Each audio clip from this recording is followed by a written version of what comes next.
De esta historia de la Cenicienta que hizo famoso Disney con su película de 1950, hay miles de variantes. Versiones en todo el mundo, versiones orales y versiones escritas, antiguas y modernas. Se dice que la primera versión fue la versión sobre Ródope. Ella fue una esclava griega. Y ella estando cerca del río o en el río, un águila viene y le agarra una sandalia de su doncella y la lleva lejos. Y donde el rey de Egipto, el faraón, está en el juicio al aire libre, buscando al pueblo, el águila deja caer sobre sus faldas del rey esa sandalia. Y él manda a todos sus siervos a ir a lo largo y ancho del reino buscando a la persona a quien le pertenecía esa sandalia, porque le pareció tan única y especial esa sandalia, y también la ocurrencia, obviamente. Entonces vienen a traer a Ródope después de encontrarla. Ella viene a ser la esposa del rey de Egipto.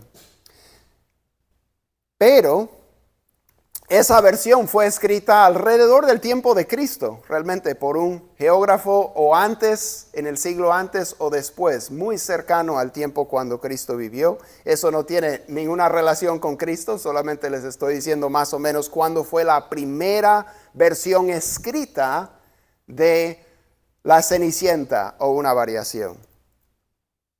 Pero hay una historia en la Biblia que posiblemente fue escrita 1000 años antes que esa versión. Y fue sobre una joven moabita que se llamaba Ruth. Con el tiempo ella pasó de la pobreza a la riqueza. Y su historia también terminaría en un palacio. Ahora, en esta historia no hay madrastra malvada, no hay hada madrina tampoco. Ella no tiene linaje noble como la Cenicienta de la versión moderna. Pero sí había un Dios viviente que estaba obrando a su favor. Sí había una suegra buena y sabia. Y sí había una sandalia. Pero esa sandalia no se puso, sino se quitó. Y tal vez vamos a ver cuándo ocurrió ese momento de la sandalia de esta historia. Bueno, hoy empezamos un estudio sobre las grandes mujeres del Antiguo Testamento, mujeres de Dios. Y veremos cómo ellas confiaron en el Dios de Israel y cómo se hicieron valientes, perspicaces, virtuosas. Y de ellas queremos aprender sobre el Dios a quien ellas sirvieron, para que todos imitemos su fe y su ejemplo. Y también para que ustedes, las mujeres, puedan observar algunos modelos a seguir de mujeres de Dios que fueron líderes leales, que fueron sabias siervas del Señor. Entonces hoy vamos a mirar a Ruth y aprenderemos de ella cómo servir a un Dios que solo parece mandar mal en lugar que bien. Vamos a empezar en el primer versículo de Ruth en un momento y vamos a ir por la historia, pero tenemos que entender brevemente el contexto de Ruth, porque va a empezar la historia con una referencia histórica, y para que nos ubiquemos tenemos que entender que después de que Dios llamó a Abraham, formó al pueblo de Israel en la tierra de Egipto, fueron hechos esclavos, Dios los liberó, ¿verdad? A través de Moisés, partió el Mar Rojo, cruzaron y durante 40 años Él los sostuvo durante las jornadas en el desierto. Después, bajo Josué, entraron y conquistaron la tierra prometida. Pero hubo un tiempo después cuando falleció Josué y todos los ancianos del pueblo que habían servido con Josué, y el pueblo se aparta de Dios repetidamente y continuamente. Y de eso leemos en el libro de Jueces. Es como un ciclo repetitivo del que el pueblo se aparta de Dios, se rebela, va tras otros dioses, etc. Dios envía un pueblo enemigo que los conquista o manda hambruna u otros juicios sobre el pueblo. Con el tiempo ellos se dan cuenta que todo lo que están sufriendo es por su desobediencia, se arrepienten y claman a Dios, Dios los libera y van bien por unas décadas y luego empieza el ciclo otra vez. Y es una y otra, durante cientos de años este es el ciclo, en el tiempo de los jueces. Y el libro de Jueces menciona varias veces y termina, de hecho, si está mirando Ruth puede dar vuelta a la página o tal vez en la misma página. El último versículo de Jueces dice: en esos días no había rey en Israel. Cada uno hacía lo que le parecía bien ante sus propios ojos. Y luego empezamos el libro de Ruth. Y dice: aconteció que en los días en que gobernaban los jueces, en Israel hubo hambre en el país. Y un hombre de Belén de Judá fue a residir en los campos de Moab con su mujer y sus 2 hijos. Aquel hombre se llamaba Elimelech y su mujer se llamaba Noemí. Los nombres de sus 2 hijos eran Malón y Kelión, efrateos de Belén de Judá. Y llegaron a los campos de Moab y allí se quedaron. Entonces aquí nos dice que estamos en el tiempo de los jueces, que hay hambre en el país y esta familia va en busca de pan en una tierra que quedaba para nosotros cerca, para ellos a pie un poco lejos, a como 50 millas a pie al otro lado del Jordán y del Mar Muerto, que se llama Moab. Fueron a esa tierra. Y dice que las cosas van de mal en peor. Han tenido que exiliarse, han tenido que emigrar en busca de pan, en busca de qué comer. Y llegan a esa tierra de Moab y dice en el versículo 3, y murió Elimelech, marido de Noemí, y quedó ella con sus 2 hijos. Ellos se casaron con mujeres moabitas. El nombre de una era Orfa y el nombre de la otra Ruth. Y vivieron allí unos 10 años. Murieron también los 2, Malón y Kelión. Y la mujer quedó privada de sus hijos y de su marido.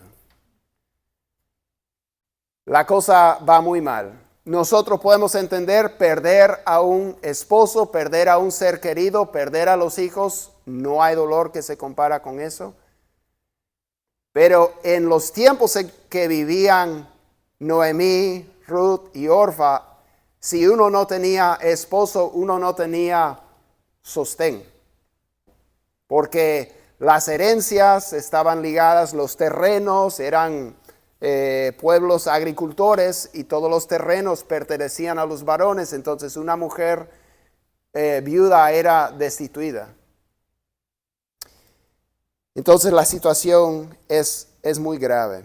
No vamos a leer todo el libro de Ruth, podríamos, no es tan largo el libro, pero vamos a leer ciertas porciones, las vamos a poner en pantalla, otras partes voy a resumir o voy a leer y solo pueden ir escuchando algunas de las cosas para entender la historia. Primero queremos entender la historia de Ruth y después queremos mirar, como hemos dicho, queremos mirar su personaje principal. Entonces, esta señora Noemí toma la decisión de regresar a la tierra de Israel, porque ella recibe noticias de que Dios ha visitado a su pueblo y que ha enviado nuevamente alimentos en Israel. Entonces ella se levanta con sus nueras para regresar a la tierra prometida. Y ella mira a sus nueras y les dice: hijas, regresen a las casas de sus madres. Regresen. ¿Por qué van a querer ir conmigo, no? Pero dicen: no, vamos a ir con usted, vamos a ir con usted. Pero ella les dijo,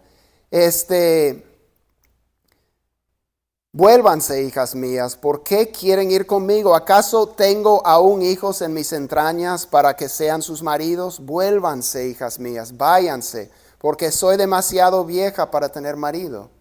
Si dijera que tengo esperanza, y si aún tuviera un marido esta noche, y también diera a luz hijos, esperarían por eso hasta que fueran mayores. Entonces ella les dice: regresen.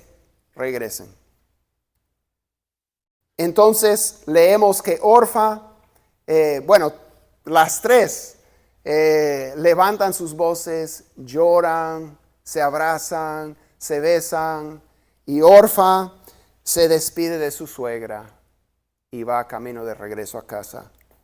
Pero Ruth se aferró a Noemí. Y leemos en el versículo 15: entonces Noemí dijo: mira, tu cuñada ha regresado a su pueblo y a sus dioses. Vuelve tras tu cuñada. Pero Ruth le respondió: no insistas en que te deje o que deje de seguirte, porque a donde tú vayas, yo iré. Y donde tú mores, moraré. Tu pueblo será mi pueblo. Y tu Dios, mi Dios. Donde tú mueras, allí moriré, y allí seré sepultada. Así haga el Señor conmigo, y aún peor, si algo excepto la muerte nos separa. Me encantó un comentarista o pastor mencionó sobre este texto que se usa con gran frecuencia en las bodas, en los servicios matrimoniales, que realmente Ruth hace un compromiso más fuerte que el matrimonio. Porque ella no solamente dice hasta que la muerte nos separe, ella dice: donde tú mueras, allí moriré yo. O sea, como aún después de la muerte. O sea, ella está haciendo, podríamos decir, un pacto de compromiso con Noemí, que ella no va a desamparar a su suegra. Dice que Noemí ya no insistió más después de ver eso. Ellas van de regreso a la tierra prometida. Llegan y todas las mujeres del pueblo la ven viniendo y dicen: ¿esta no es Noemí? Y Noemí, cuyo nombre significa dulzura, dice: no me digan Noemí, díganme Mara. Mara significa amarga o amargura. Porque ella dice: porque Jehová me ha afligido. Yo salí de aquí llena, pero Dios me ha traído vacía. Por lo tanto, no me digan Noemí. Continúa la historia, y cuando empieza el capítulo 2, muy interesantemente, el autor del libro, que es un historiador maestro, realmente es una obra magistral este libro de Ruth, una composición literaria increíble, pero menciona que había un pariente de Elimelech, el fallecido, que se llamaba Booz. Ruth le pregunta a su suegra, le pide permiso, quiere ir a los campos para espigar, quiere rebuscar granos que se habrán caído a los segadores. Según la ley de Dios que Dios dio a Moisés, cuando uno cosechaba su campo, no debía cosecharlo todo. Las esquinas debía dejar para los pobres, para las viudas y para los extranjeros.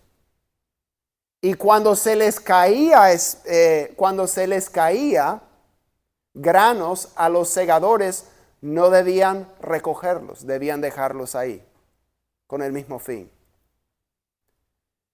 Y Ruth le pide a su suegra permiso para ir a espigar, que era ese proceso de ir a recoger lo que quedaba o lo que se había caído. Ella va, por casualidad,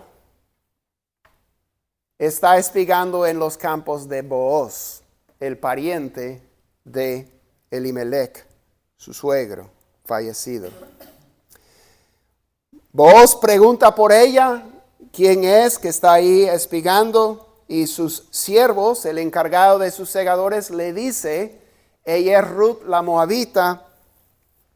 Ella ha estado trabajando desde el amanecer hasta esta hora, no ha parado, solo por un momentito para descansar, pero no para de trabajar. Entonces, Booz en el capítulo 2, versículo 8, le dijo a Ruth: oye, hija mía, no vayas a espigar a otro campo, tampoco pases de aquí, sino quédate con mis criadas. Fíjate en el campo donde ellas siegan y síguelas, pues he ordenado a los siervos que no te molesten. Cuando tengas sed, ve a las vasijas y bebe del agua que sacan los siervos.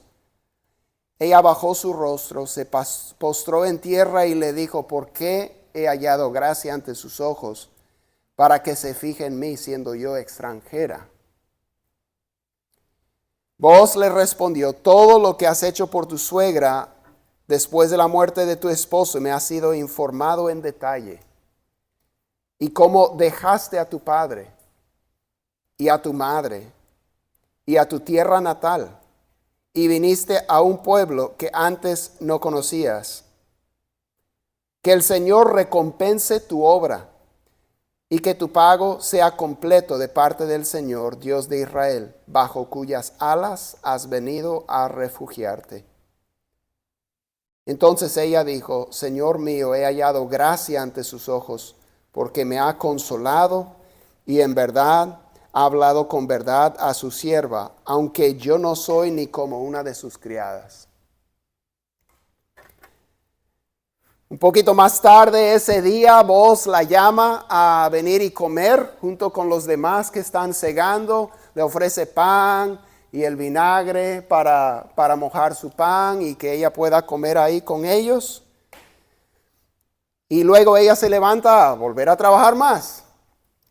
Y él le dice a sus segadores, a sus siervos: déjenla espigar entre las gavillas. Dicen: cuando estén recogiendo, saquen a propósito de lo que han recogido y arrójenlo al suelo para que ella tenga. Entonces ella siguió hasta el anochecer espigando, y ella recogió un efa de cebada, que según entiendo son 22 litros de cebada, bastante. Bastante en su primer día de trabajo. Ella llega a casa y leemos la respuesta de Noemí, y Noemí dice: ¿dónde espigaste y dónde trabajaste hoy? Bendito sea aquel que se fijó en ti. Ella podía ver de esa abundancia que trae, que es un favor de alguien que está preocupándose por ella. Y ella informó a su suegra con quien había trabajado y dijo: el hombre con quien trabajé hoy se llama Booz. Noemí dijo a su nuera: sea él bendito del Señor, porque no ha rehusado su bondad ni a los vivos ni a los muertos. Le dijo también Noemí: el hombre es nuestro pariente, es uno de nuestros parientes más cercanos. O sea, lo que Noemí le está diciendo a Ruth es: este es uno de nuestros redentores. Es uno que nos puede redimir. Eso de pariente cercano fue algo que Dios había ordenado, que si una persona caía en problemas económicos y tuvo que vender su propiedad para poder sobrevivir, que un pariente cercano debía comprar esa propiedad y devolvérsela a la familia. Es el concepto del pariente redentor, el pariente cercano. Y Noemí le está diciendo a Ruth, has caído en los campos de nuestro pariente cercano, de nuestro redentor, uno que nos puede redimir. Entonces, en el capítulo 3, leemos sobre el plan perspicaz de Noemí y de Ruth. Empieza en el versículo 1 del capítulo 3 y dice así: después su suegra Noemí le dijo, hija mía, ¿no he de buscar seguridad para ti, para que te vaya bien? Ahora pues, ¿no es Booz nuestro pariente, con cuyas criadas estabas? Mira, él va a aventar cebada en la era esta noche. Debo decir, han pasado varios meses. Ruth ha seguido espigando en los campos de Booz, al lado de sus criadas, durante todo este tiempo, ella viviendo en la casa de su suegra. Pero al final de la cosecha, esto es lo que ocurre. Dice, fíjate el lugar donde se acuesta, irás. Hay que entender un poco de la cultura judía del tiempo y de la ley de Dios para entender lo que está ocurriendo aquí. No lo podemos interpretar desde nuestras perspectivas del siglo XXI ni de nuestra cultura occidental. Irás y descubrirás sus pies y te acostarás a sus pies. Entonces él te dirá lo que debes hacer. Ella, Ruth, respondió, todo lo que me dices haré. Descendió pues Ruth a la era e hizo todo lo que su suegra le había mandado. Cuando Booz hubo comido y bebido y su corazón estaba contento, fue a acostarse al pie del montón de grano y ella vino calladamente, le destapó los pies y se acostó. A medianoche Booz se sorprendió y al voltearse notó que una mujer estaba acostada a sus pies. Booz le preguntó, ¿quién eres? Y ella respondió, soy Ruth, su sierva. Extienda pues su manto sobre su sierva, por cuanto es pariente cercano.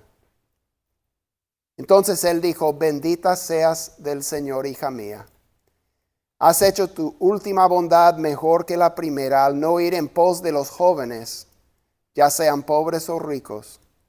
Ahora, hija mía, no temas. Haré por ti todo lo que me pidas, pues todo mi pueblo en la ciudad sabe que eres una mujer virtuosa. Fue un gesto simbólico.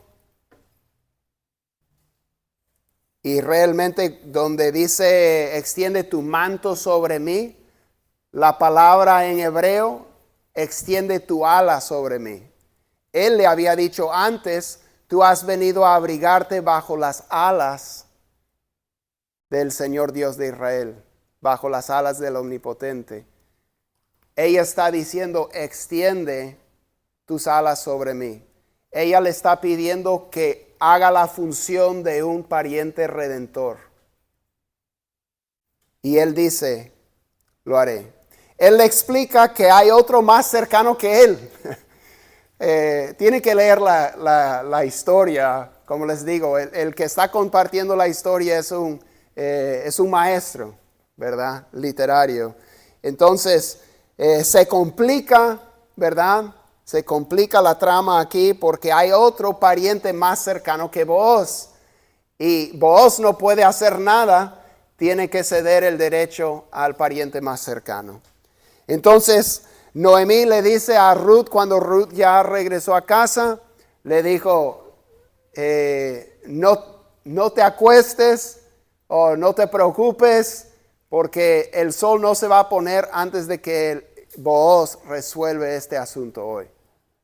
Entonces Booz va a la puerta de la ciudad, llama al otro pariente o ve al otro pariente pasar y le llama a 10 ancianos de la ciudad para que haya una junta oficial, y Booz le dice al otro pariente, le dice, mire, la heredad de Elimelech, el fallecido, necesita ser redimido.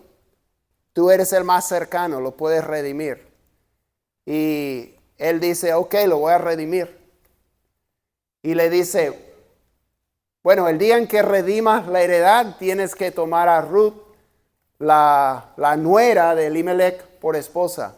Él dice, no puedo redimirla. Porque todas sus ganancias de esa heredad en la que él invirtió va a ir a la otra familia y no a él y a sus hijos. Entonces, según la costumbre de ese tiempo, el pariente más cercano se quita la sandalia y se la entrega a Booz. Era la manera en que simbolizaban un pacto, porque ahora Booz tiene la sandalia del otro, ¿sí? Entonces, no es la sandalia de Cinderela, seguro que no estaba tan bonita. Pero bueno, Booz mira a todos los ancianos y a todos los que están reunidos en las puertas de la ciudad y dice, ustedes son testigos hoy día que yo estoy redimiendo la heredad de Elimelech. Redimir significa comprar en rescate.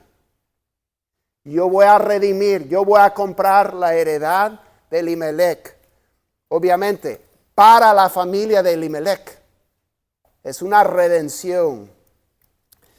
Y todos dicen, somos testigos, y pronuncian bendición y dicen que el Señor haga a la mujer que entra en tu casa como a Raquel y a Lea, y que tú adquieras riquezas en Éfrata y seas célebre en Belén, que tu casa sea como Fares, hijo de Judá, y que por medio de la descendencia que el Señor dará a esta joven. Ellos no sabían todo lo que ellos estaban diciendo. Porque, bueno, Dios es muy bueno. Y cuando parece que las cosas solo van de mal en peor,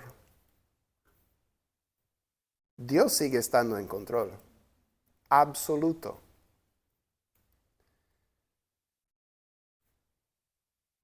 Versículo 13, Ruth 4 dice, Booz tomó a Ruth y ella fue su mujer y se llegó a ella, y el Señor hizo que concibiera, algo que no había ocurrido durante los 10 años de estar casado con su esposo en Moab.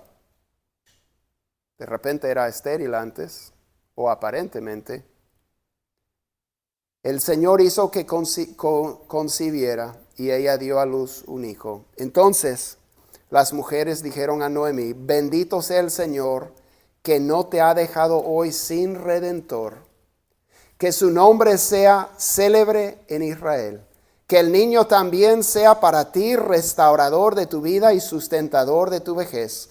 Porque tu nuera, que te ama y que es de más valor para ti que 7 hijos, te ha dado a luz, lo ha dado a luz.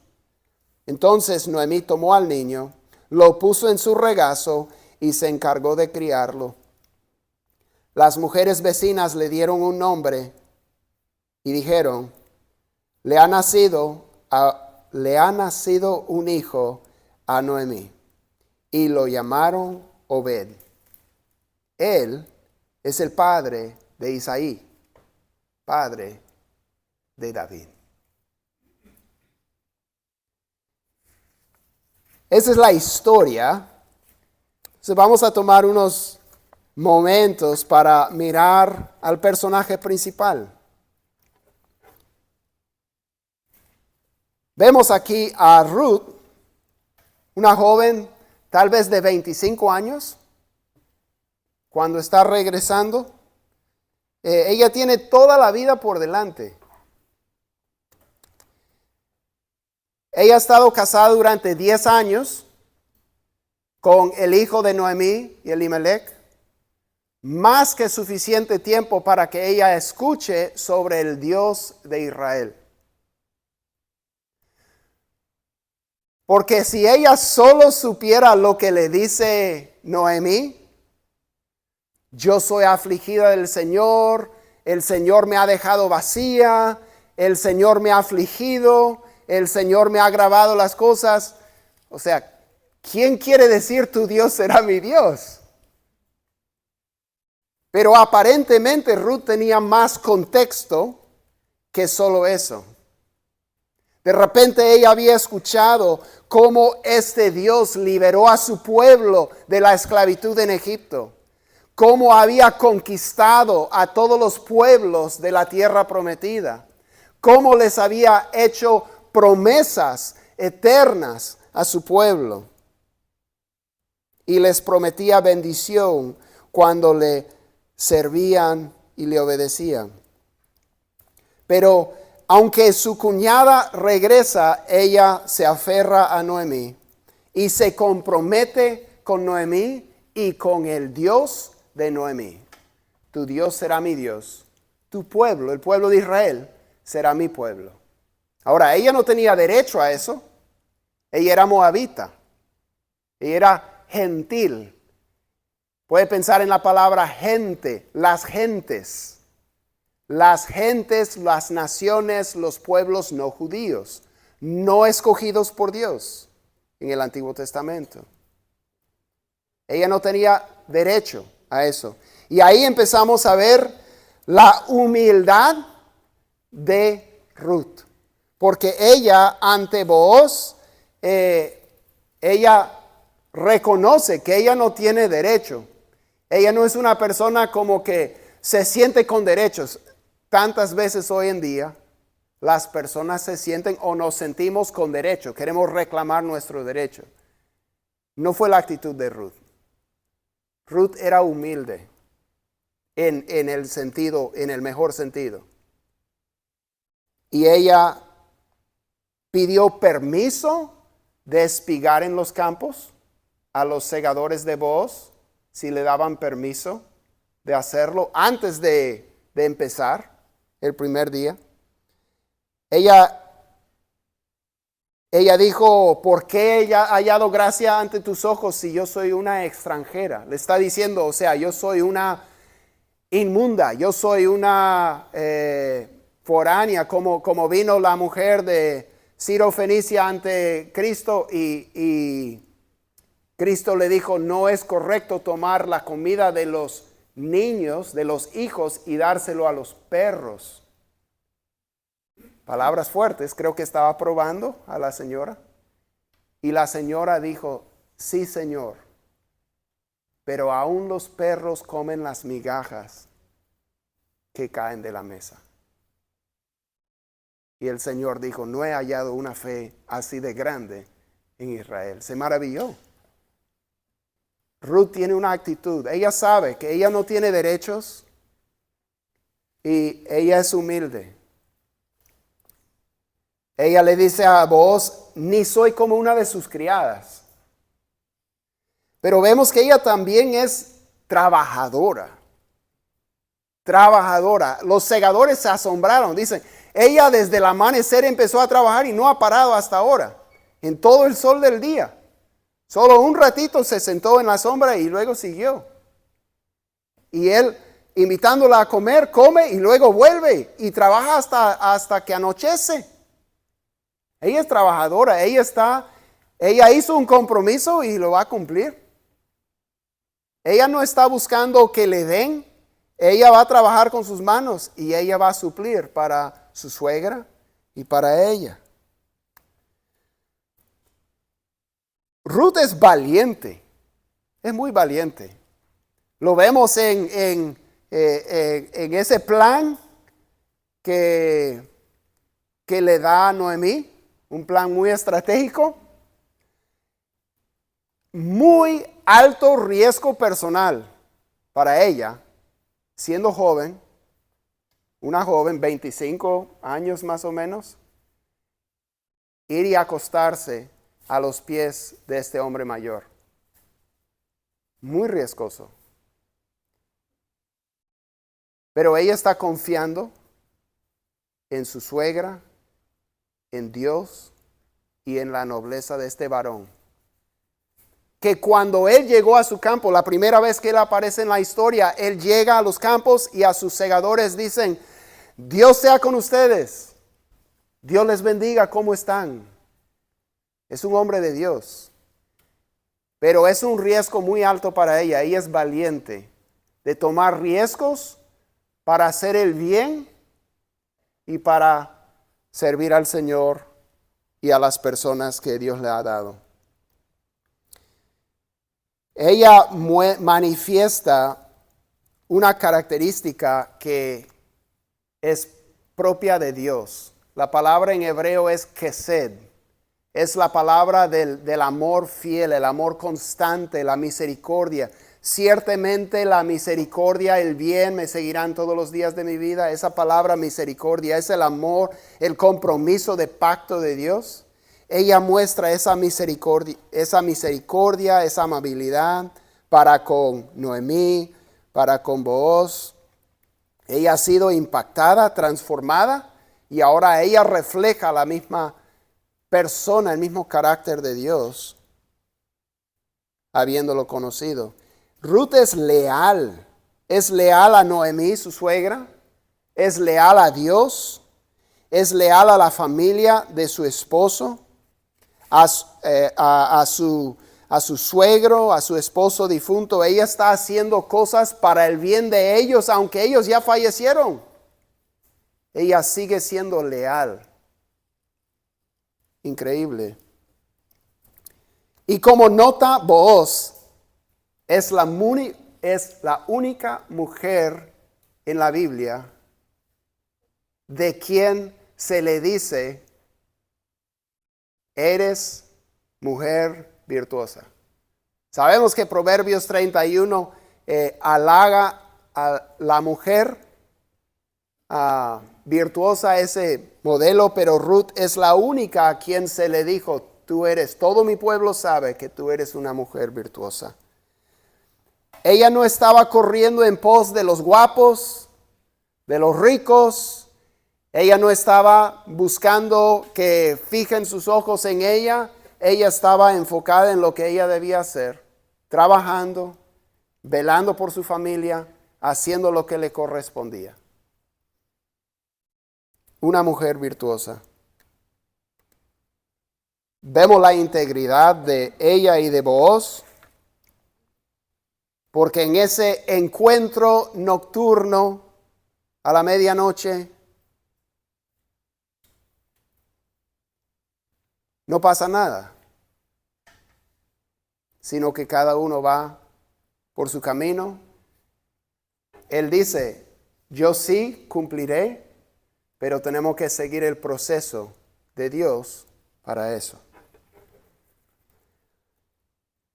Pero interesantemente, Ruth no es el personaje principal. El libro lleva su nombre, pero ella no es el personaje principal. El libro comienza con Noemí. Noemí es la que habla. El libro termina con Noemí, con el niño en su regazo.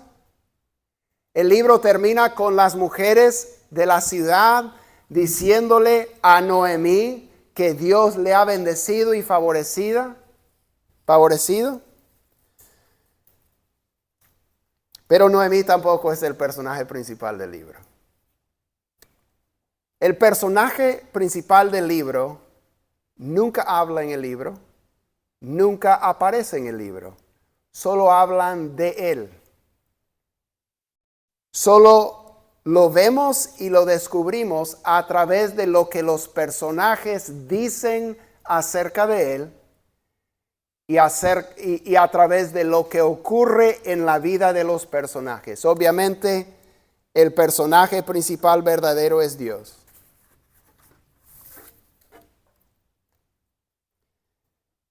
Cuando parece que todo va de mal en peor, Dios está obrando según la palabra de Dios para tu bien. Romanos 8:28, sabemos que a los que aman a Dios, todas las cosas les ayudan a bien. Ahora, todas las cosas les ayudan a bien. Puede ser que falleció su esposo, sus 2 hijos, y vuelve sin nada, ¿verdad? A veces queremos darle otro sentido a Romanos 8:28, que todo nos va a ir bien, todo nos va a salir bien humanamente. Eso no es lo que dice.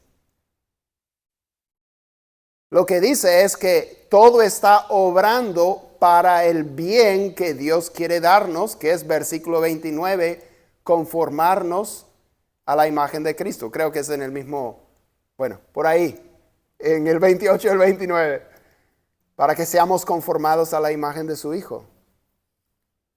Dios estaba obrando para el bien de Noemí. Dios estaba obrando para el bien de Ruth. No parecía. Noemí dijo, yo salí llena, pero Dios me ha traído vacía.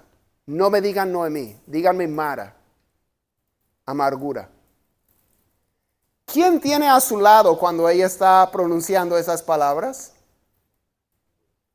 Tiene a Ruth, que se ha pegado a ella y ha dicho, no me separo de ti, ni la muerte me separa de ti. Le dicen después, esta te vale más que 7 hijos. Y ahí está Noemí, sin saberlo, ella no lo puede ver, no lo puede percibir. Y así somos nosotros muchas veces, mirando nuestras circunstancias. El Señor me ha afligido, el Señor me ha traído vacía. No, Dios está obrando para tu bien, y no solamente para tu bien, sino que está cumpliendo sus propósitos eternos. Ruth iba a resultar en la salvación física de Noemí. Dios la trajo, ¿cuándo? En el comienzo de la cosecha de la cebada. Dios tiene todo preparado. Y sabes, Ruth era gentil. Ruth no podía ser parte del pueblo de Dios, ¿verdad? ¿Cómo es Dios? A través de Ruth, Dios va a dar a luz a Obed, abuelo de David, a través de quien va a venir Cristo, que va a morir para pagar por los pecados no solo de los judíos, sino de todas las naciones, para que todas las naciones y todos los gentiles podamos ser parte del pueblo de Dios. Y no de segunda clase, sino coherederos con los santos. Entonces, recordemos el ejemplo de Ruth, sí, pero recordemos al personaje principal de la historia, que es Dios. Porque cuando nos parece que todo nos va de mal en peor, tenemos que recordar la historia de Noemí, la historia de Ruth, porque Dios está obrando. Antes el pueblo no tenía rey y cada uno hacía lo que le parecía bien ante sus ojos. Pero Dios, en medio de ese desastre, Dios estaba preparando el rey para el pueblo, que iba a ser el antepasado del Rey de Reyes. Entonces vamos a tomar un momento, vamos a orar y vamos a pedir que Dios nos ayude a confiar que Él está obrando para bien hasta cuando no se ve así con los ojos humanos. Señor, es tan increíble esta historia. Tus propósitos fueron tan gloriosamente distintos a lo que Noemí estaba viendo. Señor, tú estabas preparando la salvación nuestra a través de lo que estabas haciendo en la vida de ellas. Yo sé que fue difícil, fue dura, fue desagradable. Parecía a los ojos humanos que tú las habías abandonado, pero fue todo lo contrario. Señor, tú les estabas dando la dicha a esas mujeres, como vemos en el libro de Mateo, de ser parte del linaje de nuestro Salvador. Gracias, Señor, porque cuando nosotros vemos que las cosas nos van mal, la verdad es que tú las estás obrando para bien. Gracias, Señor. Ayúdanos a adorarte y a darte las gracias. En el nombre de Jesús te lo pedimos, Señor. Amén.